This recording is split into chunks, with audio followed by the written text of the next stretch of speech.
been working on this bill for a long time. I introduced it in the 116th Congress and the 117th Congress, and both times it passed unanimously in the Foreign Affairs Committee. And now, finally, in the 118th Congress, we have it to the floor. I want to thank Mr. Mast from Florida for being the Republican lead on this bill and speaking for it here on the floor. As I said, this bill passed unanimously now 3 times through our committee, and I hope it passes unanimously by voice vote here on the floor. But let us reflect on what has happened recently in Israel. Our Secretary of State, Tony Blinken, I think summarized it well in his testimony yesterday. Young people chased down and gunned down at a dance party. Children executed in front of their parents.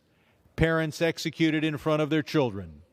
Families in final embrace burned alive. People beheaded. A family of 4, a boy and a girl of 6 and 8 years old, and their parents around the breakfast table. The father, his eye gouged out in front of his children. The mother's breasts cut off. The girl's foot amputated.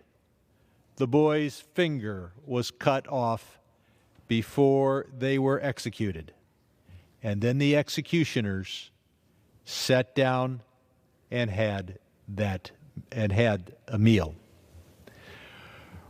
Or we hear from intercepted telephone call where a terrorist calls his mother and says gleefully, "I have killed 10 Jews with my own hands.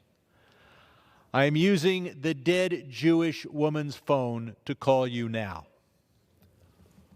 How does such a horror occur? It occurs when generations are raised to hate, to kill, to behead, to murder. And it is a product of the schools that we have seen for decades on the West Bank and the Gaza Strip.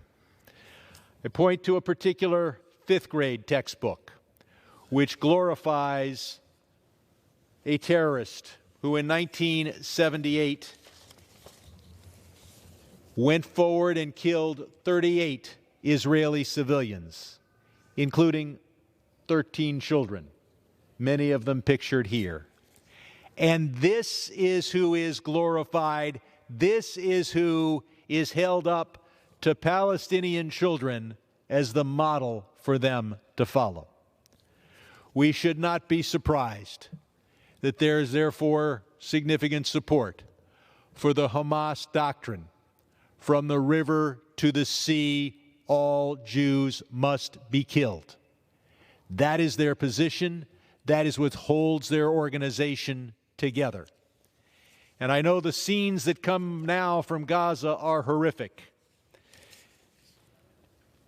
People say, let's stop the fighting. Let's have a ceasefire. Well, what would happen then? We don't have to wonder, because just today, Ghazi Hamad, a high-ranking official of Hamas, said exactly what would happen.